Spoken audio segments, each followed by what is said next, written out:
Daylight breaks over the ridge. The hounds strike. No crowds, no cameras, just a track and the hounds that bring the story to life. That's what this show's about. Dogs, dirt roads, early mornings, and the people who live it. This is Creekside Chronicles. Hounds, hunting, and heritage. I am your host, Heath Hyatt, houndsman, hunter, and a lifelong student of the outdoors. Here, we chase more than game.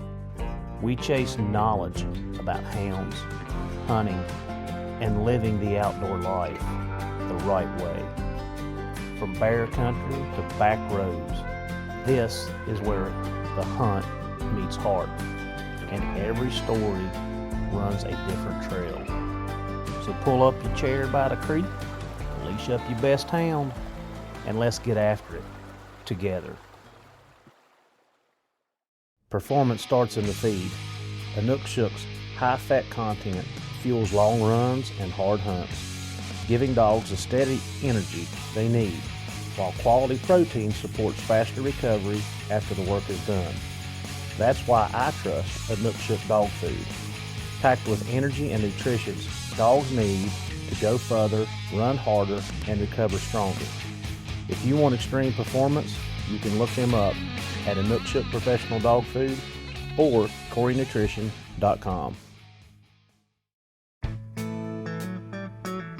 Welcome back, guys, to another episode of Creekside Chronicles. Glad to have you guys back. I will say, I am tired of living in this polar vortex that we're living in. I am tired carrying water 3 times a day. I don't know how you guys do it, but when I feed, when it's cold like this, we've not been above freezing but 2 days in the last 2 weeks. And when I say above freezing, I mean just above freezing. So every time that I feed, I'm putting warm water in the food, you know, kind of like it is when you're out watching a football game in the cold fall and you drink that hot chocolate, you know, kind of warms you from the inside. Well, I like to do that for the dogs when it's cold like this, and I've been doing it every day for a while now. We water in the mornings. We try to water around lunchtime, and then I water again after they eat. But when I say water, I'm like, we're not filling the water buckets up, but when it's cold like this, they need just as much water or more water than normal. So, man, it's been a pain in the posterior, in the derriere region. I can promise you that. For you guys that live in this stuff, bless you. Holy cow. This makes me want to have an indoor-outdoor kennel so bad, which is my goal. And after this winter weather this year, like, it's going to be a priority for next year, or at least getting it started for next year. So where I live, I've got to do a lot of work because I don't have a flat piece of ground. So it's going to have to be some excavating and some earth moved to make it happen, but we're gonna get on it. Sorry, we're not going to finish up our Wile E. Coyote problem this week, and I don't know if I'll get to it next week either.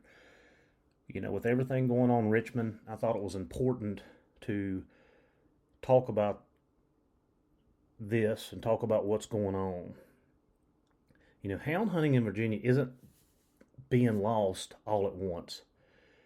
It's being chipped away quietly, bill by bill, season by season. Every time we stay silent, every time we assume that somebody else is going to speak up, we give a little more ground. What generations before us fought to protect, train for, and pass down is now depending on us. This isn't about dogs or hunting season. It's about whether a way of life survives if we don't show up. If we don't call, if we don't email, and sit in those rooms with our senators and our delegates, decisions are going to be made without us. and they won't be in our favor. The future of hound hunting will be decided by those who are present, informed, or misinformed, because there's a lot of misinformation coming out, and willing to stand up. If we want to preserve what we have to do the work now, together. So, George and I made the trip up to Lobby Days last Tuesday. And just let me throw this out here. Guys, this is pre-recorded, okay? I can't record on Tuesday. Well, I guess I could, but it would be a very hard task to record it and not download it early. This thing drops at 5:30 usually every morning on Wednesdays. So this is pre-recorded. Tuesday and Wednesday are going to be very important. And Wednesday is when this drops. Okay, so I want you to understand that a couple of these bills will already have been heard. 770 is going to be heard on Tuesday, and then 1396 is going to be heard on Wednesday. So if you're listening to this Wednesday morning, you still have time to call and email and talk to people. If you are listening to it after lunch, there is a chance that they are hearing this at 9:30, and there is a chance that they're hearing it at 4 o'clock. Because I've looked on the agenda and it's not saying which time they're going to hear this. So if you're listening Wednesday morning, 8:30, 9 o'clock, get on the phone to make them ring. Making phone calls at this point is probably going to be our better avenue. But I just want to put that out there, that when you're hearing this, 770 is already going to be voted on or passed up to the floor or not. But we'll get into that in just a second. So I just want to lay that out there. So George and I was at the Lobby Days, and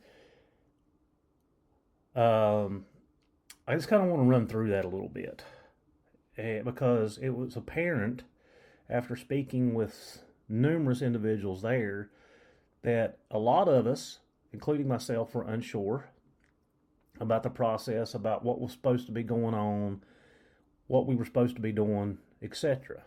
So I actually run into my delegate, who is Jason Ballard. And if you guys are down in my area, Jason is super, super, super good dude. Went into his office, sat down, and even though I'm in the law enforcement side of it, I know a little bit about the legislative process, but I felt like after that day that I needed to be more educated on how the process worked, what it means, and what needs to be done.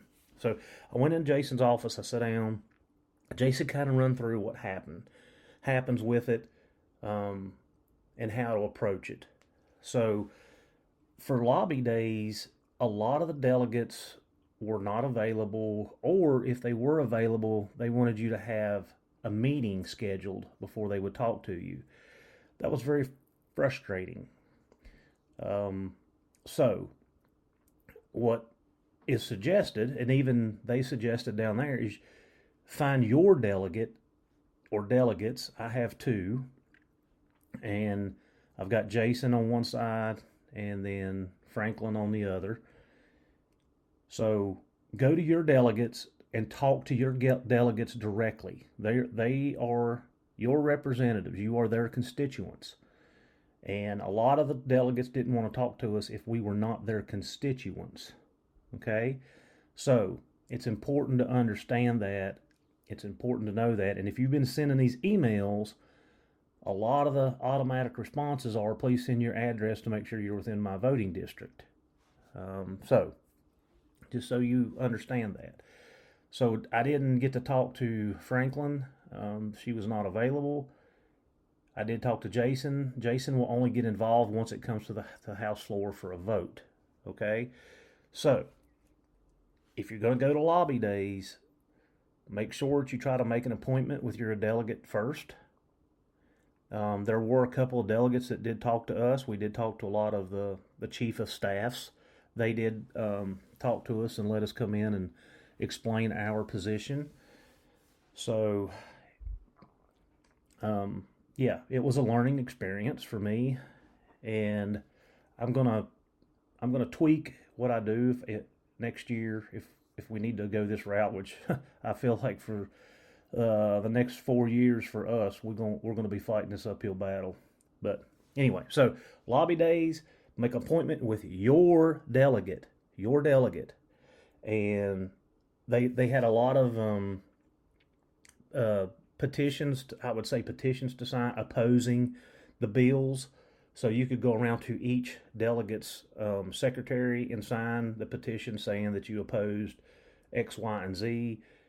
They did allow us to do that. We spent a lot of time going around and doing that. Spent a lot of time talking to guys in the hunting community. Met some really good people. So that was a great outcome for that. According to the Virginia Hunting Dog Alliance, they said there was about 650 people there. I don't know. I mean, we were on different floors at different times. There was people coming and people going. I know when George and I got there around 7:30ish, 7:40, we were out in the front lawn of the Capitol, and it didn't appear to be that many, but again, they could be going in and out and everything else. So that's that part. That's part of lobby. So let's break it down when these bills get introduced, and this is a part that I learned, how they work. So when a bill gets introduced by whoever the patron is, then it goes to the subcommittee. Okay? Once it goes to the subcommittee, it either gets voted to recommend the bill or not recommend the bill. If it gets, whichever way it goes, it'll leave the subcommittee and go to the full committee. Okay, the full committee could be anywhere from 18 to 21 people. I've counted a couple times, and that's kind of it's going to be in that 20 people range. So that's the people that we've been emailing. I have emailed, well, just to let you know what I've done, I emailed both the House and the Senate opposing SB 471, SB 770, and HB, which is the House, HB 1396. I emailed all of them individually opposing it. And then I followed up with phone calls opposing it. After the subcommittee vote, I emailed the subcommittee members who voted not to pass it and thanked them for their support and thanked them for taking the time to listen. And then I called those committee members and spoke to their secretaries and told them the same thing. So I'm emailing and I'm following up with phone calls. So it goes to the subcommittee. Subcommittee decides whether they want to push it through or not. Then it goes to the full committee. And then the full committee decides what they're going to do with it. Okay? So, make sure everybody's on the same page here. There are two committees. There is the House Committee on Agricultural, Chesapeake, and Natural Resources. And then there's the Senate Committee on Agricultural, Conservation, and Natural Resources. So SB means it's in the Senate, and HB means it's in the House. So when they put those two letters in front of the bill, you can kind of tell which committee you need to go to. And if you literally Google House Agricultural Committee, it will lead you to the people that's on that committee. It'll give you all the names. And then there's a section at the bottom of the page where you can actually download it into a PDF file, which is what a lot of people are printing out. That's what's giving you the emails and the phone numbers. Okay? So, if it passes out of the full committee, it's going to go to the House, if it's a House bill. If it passes out of the House, it has to do a crossover, which means it'll go to the Senate. And then the Senate will vote on it. And then it goes to the governor's desk. But I think there's a very important part of the process here that a lot of us overlook or may not even know anything about. So, when they do the crossover, they can actually combine these bills. For an example, 770 is in the Senate, 1396 is in the House. When they cross over they could put the trespassing into the 1396. They could re-add it. Okay? So that is a possibility. When they do a crossover, they can add and take away stuff from these bills. So we've got to be mindful of that. We've got to pay attention. We've got to know what we're talking about. So, goes to the governor's desk after that, it gets signed, then it gets put into law. Okay? So that's kind of the process. Subcommittee, committee, either the House or the Senate, and then it crosses over to either the House or the Senate, and it goes to the governor's desk. So that's 5 steps, basically, to break it down in layman's terms. It's 5 steps. All right, so let's talk about 471. We all know that 471 got voted. It didn't even get to a vote. They did not recommend the bill. So Senator Marsden is the one that actually Patreon the bill. He's the one that was bringing it up.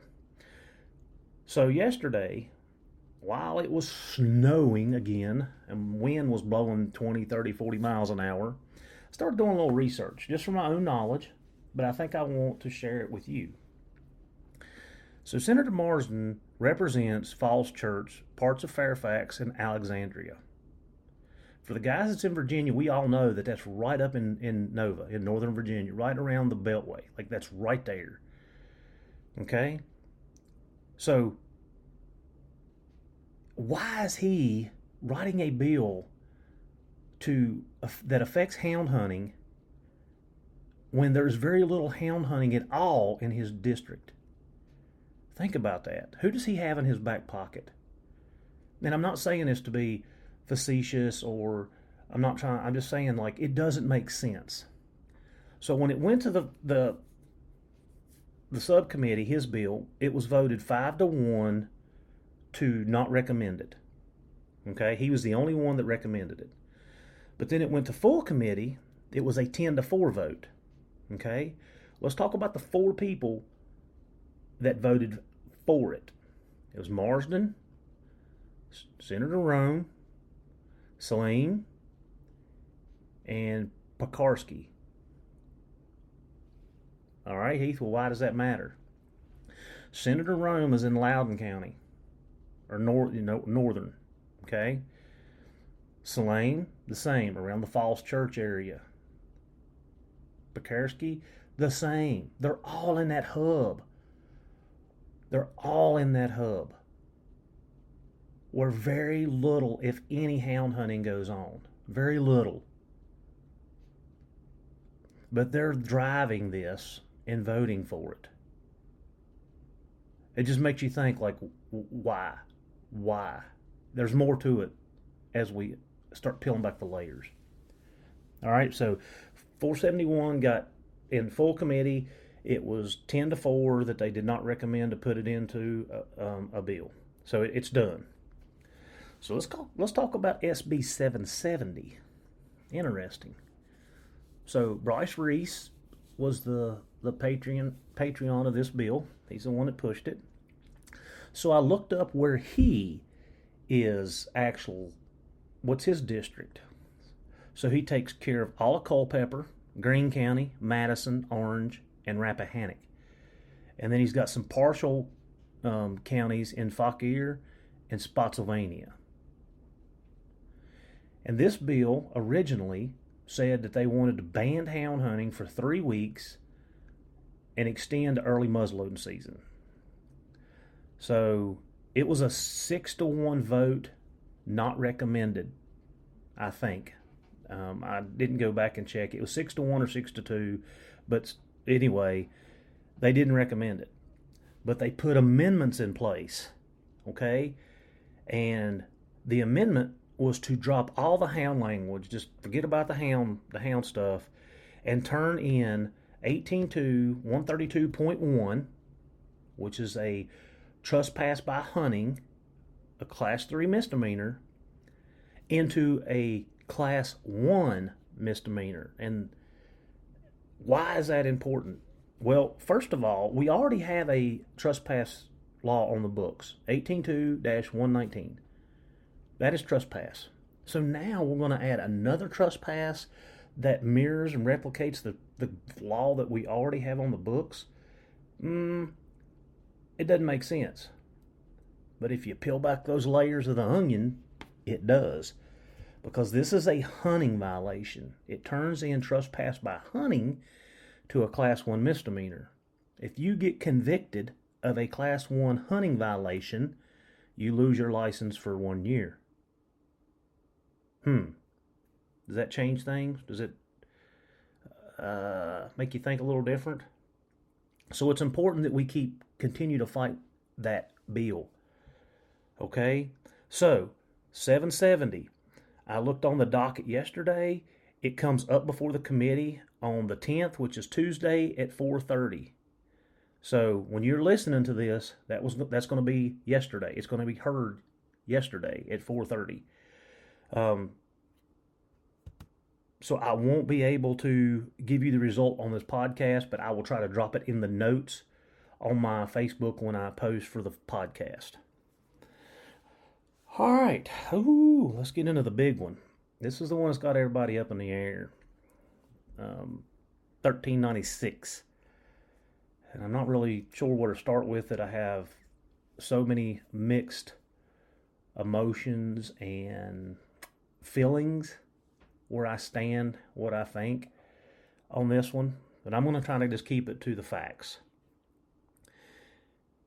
This is going to require us to get a permit to run dogs. But not all dogs. Not all dogs. Basically, without reading the code to you, the nuisance and fur bearing, your bear dogs, your deer dogs, your coon dogs, your coyote dogs, your bobcat dog. All right, so why is the permit system so important? So they argued the Martinez and his attorney person that was an ex-attorney general said that we're not going to criminalize this. We just want to be regulated. We want it to be regulated. Well, from some of the meetings that I happen to be a part of, the regulation comes in when the DWR or the board decides that we do not want to give you a permit because of X, Y, and Z. And there could be a lot of those X, Y, and Z's, a lot of what ifs. So what they talked about a couple years ago was if we do the permit system and somebody's in violation of the law, you remember he said in that, if you watch the hearing, he said recklessly or intentionally. I think so too. I know he used the word recklessly. I'm not sure about intentionally, but that's what he said. So if you continually do this recklessly or intentionally, they can pull your permit. Now, why did they think that was important for the permit system? Well, if they pull your permit to hound hunt, it still allows you to deer hunt and turkey hunt and fish, all the other things, but it excludes you from running a hound. So that was brought up like, all right, I'm paying $100+ for licenses and tags and so on and so forth. So I'm losing all that money when this has happened. So the permit system was offered to get around that. And again, it's not a criminal offense. As they said numerous times, we're not trying to criminalize this. We're trying to regulate it. But the regulation can allow you to purchase a tag or a permit or not purchase a permit. And who makes that decision based on what? So that is a huge issue with the permit system, is we have no idea what the rules and the regulations are going to be, or the requirements for you to keep a permit, or the requirements for you to get a permit each year. It doesn't say you shall be issued. It says you can. So that's part of the permit thing that is very concerning. So why not all dogs, right? Why not? Just to be just straightforward. makes no sense. Well, it does make sense, because if they bring the other groups on, they have a harder fight. And basically, you should not be separating. And I'm for every dog hunter. I'm for every style of hunter. I don't care if you bow hunt, traditional bow hunt, crossbow hunt, muzzleload hunt, rifle hunt. I don't trap. I mean, I'm whatever floats your boat, I'm for it. Okay? Because I don't want somebody telling me what I can and can't do. Like I love to run my hounds. Like I said, it's a way of life. Everything we do is for, with, and because of the dogs. But they're separating the dogs. We all understand that. They're asking us to get a permit, which makes no sense. None at all. And it's basically, it's unjust, because there's nothing saying that the current laws are not working. And I'm going to get into that in just a second. But it's unfair. It's just unfair. So, I was able to get my hands on a memo. Let me find it here. From the DWR. Maybe I'll find it. Here we go. All right. So I was able to get my hands on a memo from the DWR, and this comes straight from their office. Okay, so let's talk about dog complaints, because this is what the landowner groups are pushing. And I know I'm kind of breaking this bill up a little bit, but I just wanted to get this out before I forget about it. So in 2024-25 season, we know our seasons run from June to June. There were complaints on 161 deer hunting with dogs. There was 17 with bear hounds. In 25-26, which is this past season, there was 115 complaints on deer hunting with dogs, 15 with bear hounds. All right, so let's break this down even a little bit further. So in 2024, going back a year, 24-25, there was 2006 hunting-related cases where charges were placed. 2006. There was 163 of them where they were placed on hound hunters. There was 972 warnings given. 75 of those were hound hunters. In 2025-26, which was past season, there was 2,396 charges placed. 158 of them were placed on hound hunters. 41 warnings given. So it's showing a decline. Now, the cases went up as far as charges placed this year. But on the hound-related issues, they all went down. They all went down. On both sides of the aisle. They all went down. So it makes absolutely no sense.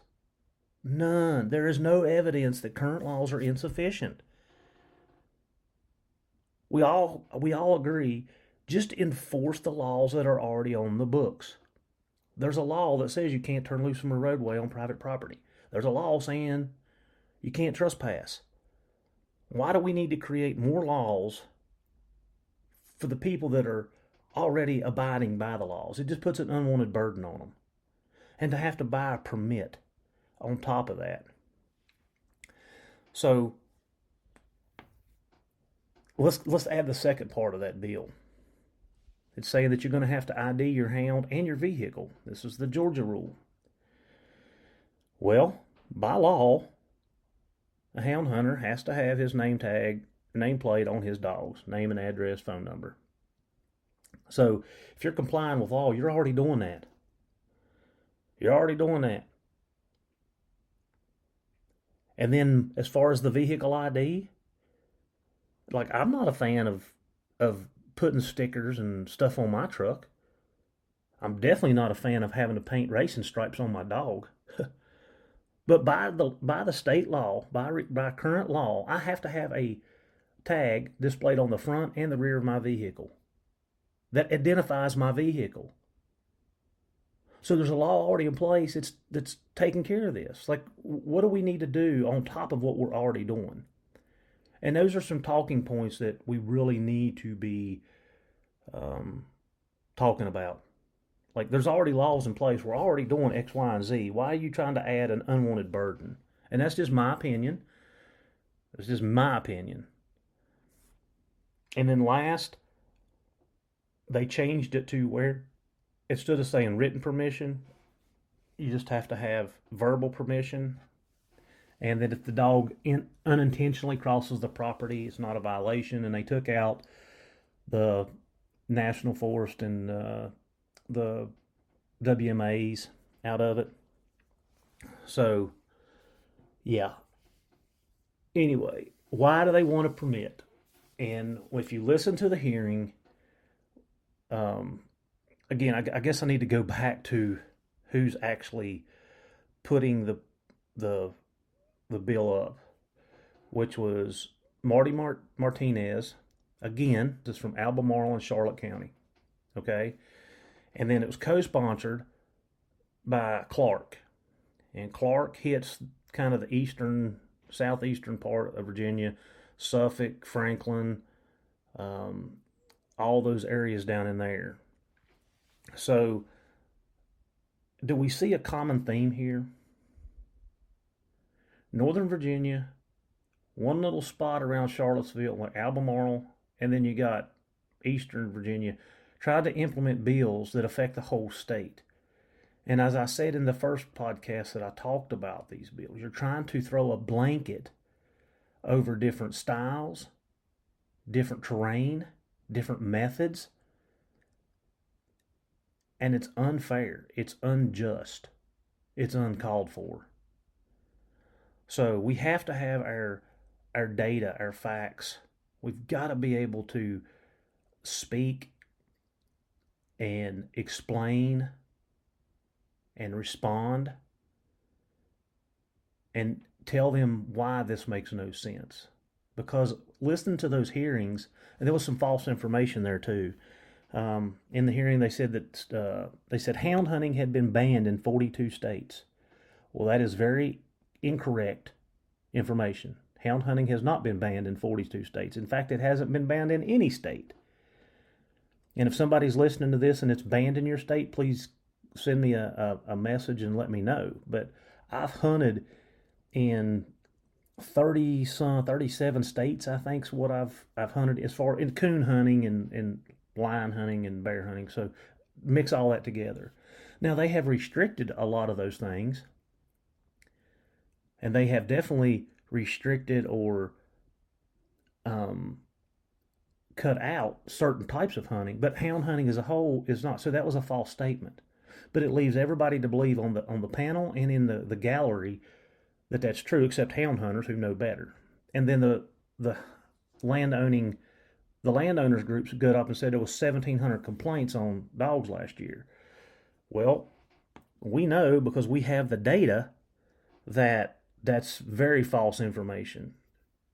There may have been 1,700 complaints on dogs because Bobby's dog got over in Nancy's yard and was chasing her chickens. That has nothing to do with a hound. And we need to be able to debunk or show proof that these are a lot of inaccuracies. So you got to do your research. You've got to look into these things, and it takes a little time.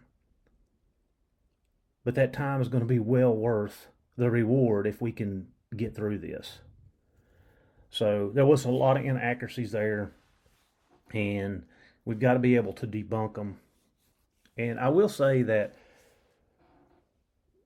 there's a couple of things the landowners are not arguing. We sat in some meetings a couple years ago. I didn't get to sit in them, but I was a part of them about the trespass, and this permit thing come up already, and we discussed it. So there's very few landowners fighting this. And when I say very few, I mean there's a handful compared to the number of hound hunters in the state of Virginia. And we've all got to stick together. Like, we've all got to stick together, regardless of what our desired game or species is. And the fox hunters are standing with us. So we need to make sure that we are thanking them and appreciate them sticking with us, even though they've been excluded. They didn't ask to be excluded. They didn't ask for any of this.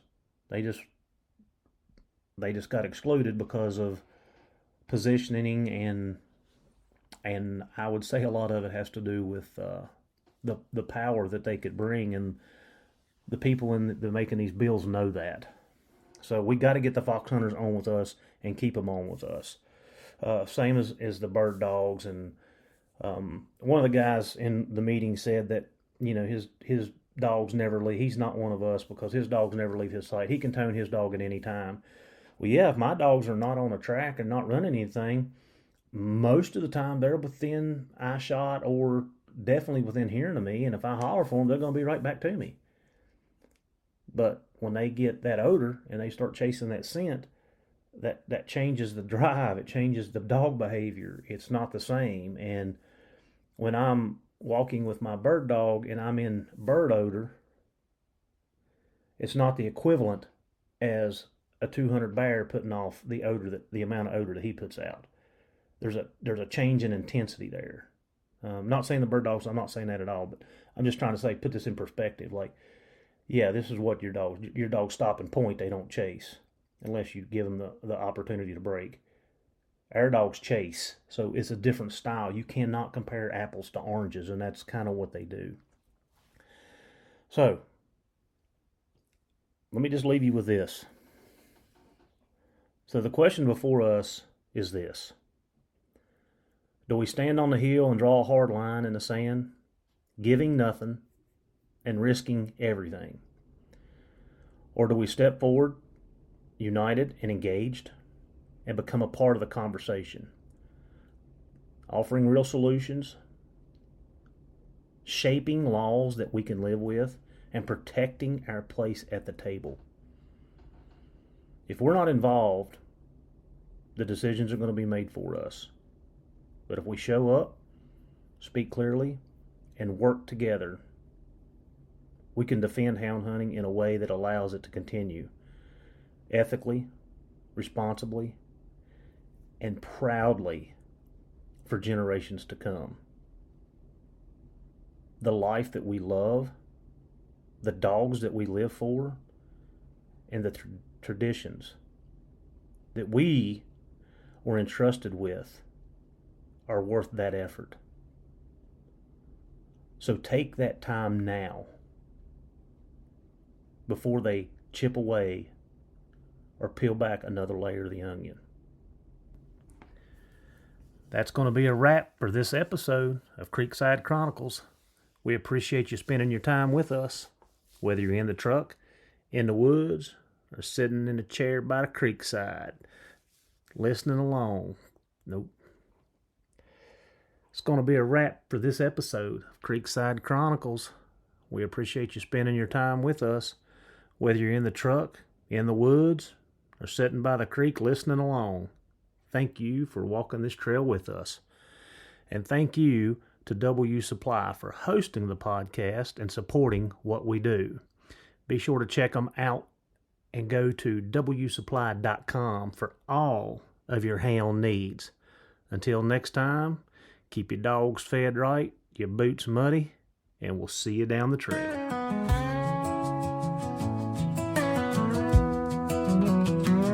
Tailgate drops before the light, coolers packed and the rig sitting right, tracking collars charged, beeping green, boots in the bed and the rifle's clean.